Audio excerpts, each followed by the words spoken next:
for one and kick the extra point.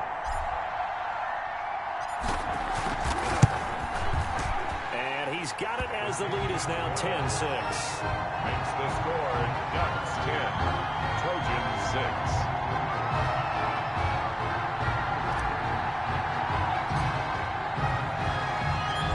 After the touchdown, here's Oregon set to kick it off.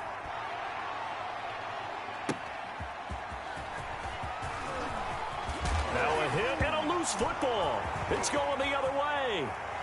And he's going to bring the fumble back for a touchdown. Well, since he's coming to the game at quarterback, 2 trips into the end zone, and this offense starting to look remarkably relaxed. I love that description because it's evident to me, and it's evident to everyone watching, and now everyone's getting the memo.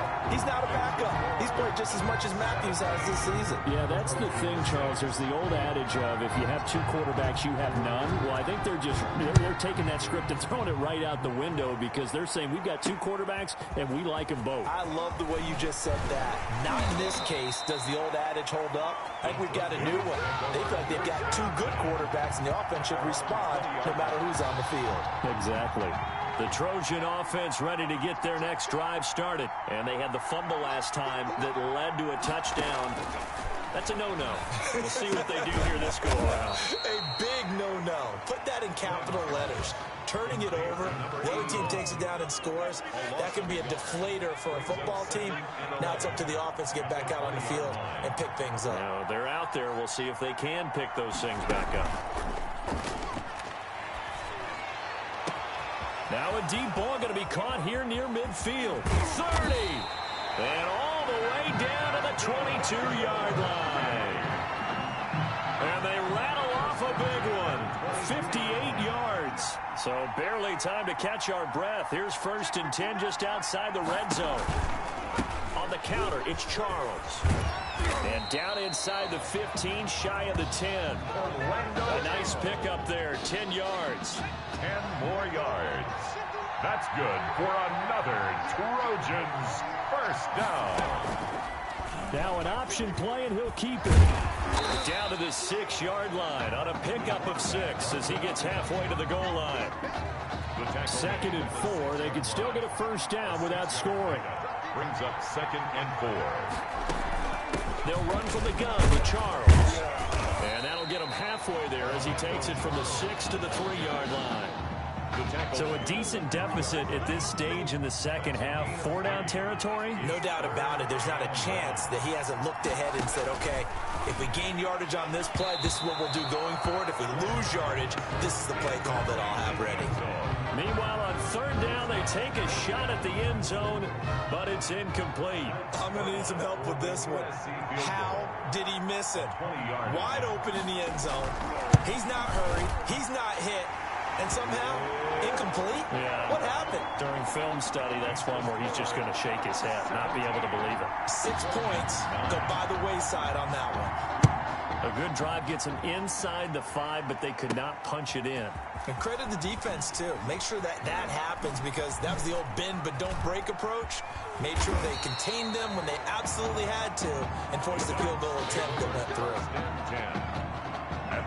The Ducks set to go on offense as they come to the line. And for them, a touchdown their last go-around. Obviously, they'll be hoping to do that again. And when you start plotting for this drive, when you start thinking to yourself, okay, what are we going to do? You don't go away from what you did before because that worked. But you have to be prepared for wrinkles and counters because you know they'll make some adjustments. Big yardage there on the scramble. It gets him a first down. So he wanted to pass it, but that thing turned out much better. And the crowd really responded, didn't they? They always like it better when the quarterback is scrambling around, actually takes off and runs downfield. And that's exactly what he did. On 1st down, Ferguson. And it's been like this all night long. Nowhere to run as they stop him behind the line. Different story this time around. We had that huge gain followed by a sizable loss here. He'll rifle this one deep right side. Oh, he almost had it for the pick.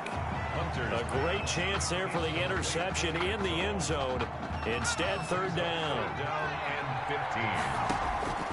Operating from the gun, Hunter. And he'll air this one deep for Anderson. And that's going to wind up incomplete. However, we do have a flag down. Let's check in with our referee. So the pass incomplete in the end zone, but contact and pass interference. And now where does the ball get placed? At the 1-yard line. 1-yard line. They gave up. And he is into the end zone for an Oregon touchdown. It's their quarterback. His second touchdown of the night. And the Ducks have furthered their advantage. Remember, Charles, with Tommy Matthews under center, they weren't able to get the ball into the end zone. They had a single field goal, but he exits the game at half. And this offense since then, they've been on fire. That's the third touchdown in this second half. Yeah, I'm sorry I jumped in there on you there, partner, but you're exactly right. I was thinking the same thing you were. On fire. Third touchdown in the second half. He's taking this offense and squarely put it on his back, and he is actually carrying them, and would they believe, to the national championship podium. Well, time will tell if they will be on that podium and hoisting that trophy. Trojans take over 1st and 10 at their own 22-yard line. The SC offense about set to take over here. And tough to win games if you're going field goal, field goal, field goal here. They got field goal last time. Now they'll be looking for a touchdown. We're looking for the big chunk now because, as you noted, the field goal, field goal, field goal way of doing it makes it that much harder and puts more pressure on every possession for you now. Go ahead and get 6 and feel a lot more comfortable about the position they're in. Bigger chunks. We'll see if they can get the score. Looking to throw on second down. Flynn. And he'll hit the slant route. That's caught by Cooper. That catch good for 5. It's 3rd down. You got the big lead defensively. Willing to give them that underneath stuff, right? And this is why you work on your tackling. Tackle them after the catch, inbounds, keep the clock running. Just go ahead and bleed the game out that way. Now Jamal Charles on 3rd down. And he will be marked down short of the first as they get to him at the 29. It'll be a gain of 4, but it won't be enough. It leaves him with a 4th down now. Well, this was just simply excellent defense. On this 3rd down, they had to be alert for the possibility of a pass, but that didn't stop them at all from understanding what was going on when they decided to run the football, and they just swarmed and stopped them for almost no gain. Now they go for it on 4th, but this one is going to wind up incomplete. Now, 4th down pass play doesn't work out, and the ball will go over on downs on the short side of the field. This one complete to Gibbons. And down inside the 15, shy of the 10. 17 yards on the pickup there, and the drive will continue. On 1st down, Ferguson. And it's been like this all night long. Nowhere to run as they stop him behind the line. Officially, it's a 1-yard loss. That's going to bring up 2nd and 11. Brings up 2nd and 11. Off the option, he'll try and run with it. And he is into the end zone for an Oregon touchdown. A 13-yard touchdown run. And the Ducks have furthered their advantage. Defensively by now.